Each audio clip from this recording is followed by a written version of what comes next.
ছেড়ে নিন, তার একটা কারণ, মন থেকে নিন। যে পুরস্কারগুলো অন্যরকম ভাবে পুরস্কার, এই যেমন ধরুন সবচেয়ে বেশি সন্ত্রাসবাদী যে মুর্শিদাবাদকে ধ্বংস করে দেওয়ার জন্য যে মূল পান্ডা, সে পদ্মশ্রী পেল, তাহলে পুরস্কারের কোনো ভ্যালু নেই। কিন্তু আজকে আপনারা যখন আমাদেরকে ডাকলেন, আমাকে আমার সবচেয়ে প্রিয়তম প্রিয় ভাইটি দীপক ব্যাপারীকে, যে এই মুহূর্তে ভারতের সবচেয়ে অন্যতম বলিষ্ঠ কণ্ঠ, স্বপনকে, স্বপন তো আমাদের ডাকলেন স্বপন কারিগর, তখন আমার কাছে এসে মনে হয়েছে আপনাদের এই আপ্যায়ন, আপনাদের এই আমাদের সম্বর্ধনা আমার কাছে নোবেল পুরস্কারের চেয়েও বেশি।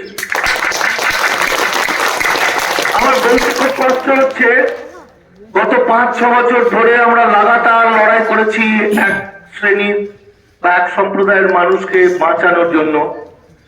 তারা আমাদের একদিন একটা ভালো কথা বলা দূরের কথা, আমাদেরকে পিটিয়েছে, মেরেছে, হসপিটালে ভর্তি হয়েছে, কেউ দেখতে যায়নি, হয়তো 1-2 কেউ গেছে, উল্টে আরো ঘৃণা করেছে, আরো জ্বালিয়েছে। তো সেই জায়গা থেকে আমি পার্থক্যটা দেখলাম যে একদিকে তথাকথিত হিন্দুত্ববাদ জন্ম নেওয়ার পর থেকেই একটা মানুষকে তৈরি করছে একটা কুৎসিত, একটা ঘৃণ্য জাতি হিসাবে, যার উদাহরণ আমরা এখন দেখছি প্রয়াগে ওই তীর্থস্থান করতে যাওয়ার নাম করে কত মানুষকে শেষ করে দিল, 1500-র বেশি। একদিকে সেটা দেখলাম, আর একদিকে দেখলাম বিশ্বনবীর সন্তানরা, তার অনুসারীরা ছোটবেলা থেকে কিভাবে মানুষকে ভালোবাসা শিখছে, মানবতার পুজো করছেন। এবং আমার বিশ্বাস আজকের যে ভয়ঙ্কর সময়ে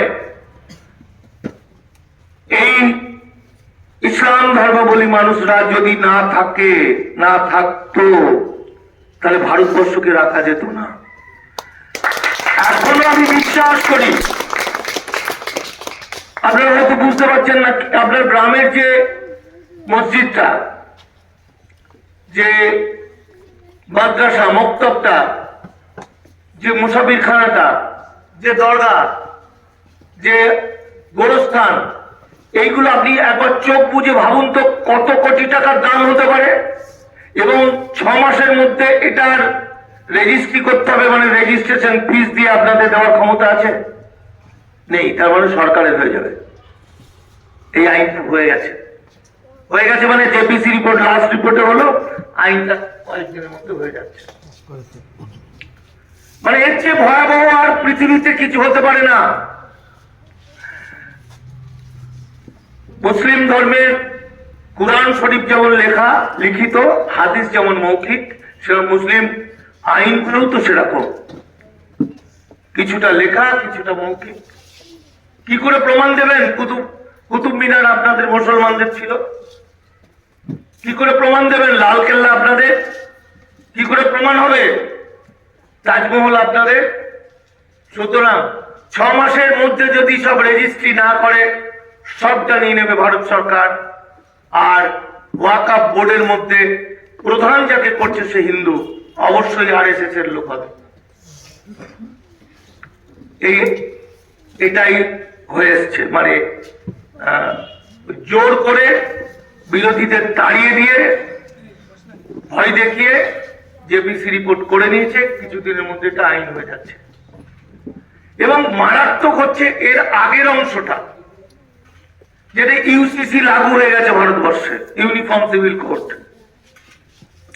ইউনিফর্ম সিভিল কোড অনেকেই ভিতরটা বুঝতে না পারার ফলে বুঝতে পারবে না, কিন্তু আমি একটা উদাহরণ দিই আপনাদের।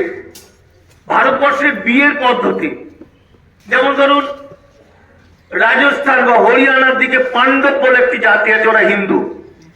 ওরা বাড়িতে যতজন ছেলে থাকে একটি মেয়েকে বিয়ে করে, 4 ভাই একটা মেয়েকে বিয়ে করবে, 5 ভাই হলে একটা মেয়েকে বিয়ে করবে, কারণ ওখানে সম্পত্তি কম।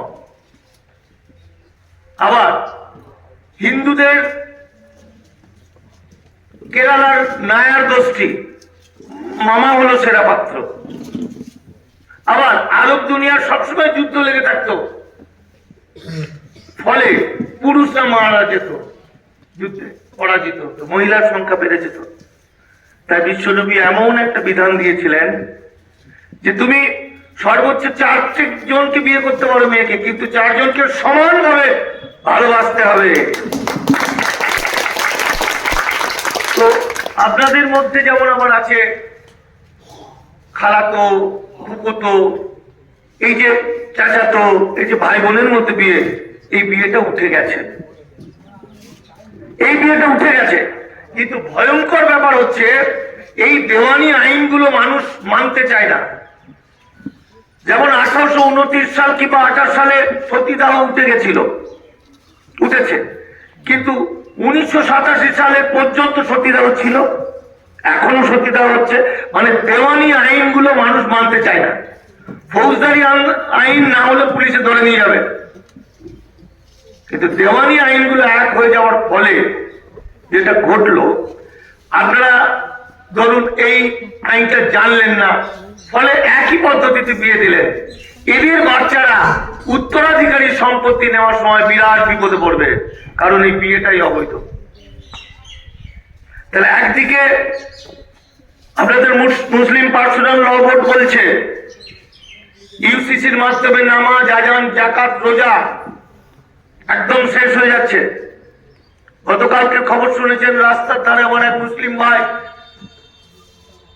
নামাজ পড়ছিলেন বলে তাকে বেধড়ক মারধর করা হয়েছে, অ্যারেস্ট করা হয়েছে। বলে আইনগতভাবে সেগুলো নষ্ট করে দিল ইউসিসির মাধ্যমে, প্লাস এই সম্পত্তিগুলো নিয়ে নেওয়ার যে ব্যবস্থা, আমাদের কলকাতা শহরের টিপু সুলতান মসজিদ, ধর্মতলা থেকে একদম ঘরের মাঠ থেকে আরম্ভ করে রাইটার্স বিল্ডিং, এই সমস্তটা মুসলিম প্রপার্টি, ওয়াকফ সম্পত্তি। বলুন তো রেজিস্ট্রি করতে কত 100 কোটি টাকা না কত হাজার কোটি টাকা লাগবে? তার মানে এগুলো সব নিয়ে নেবে। অদূর ভবিষ্যতে হয়তো তাজমহলটা কোন একটা রেস্টুরেন্ট হবে আদানি আম্বানিদের।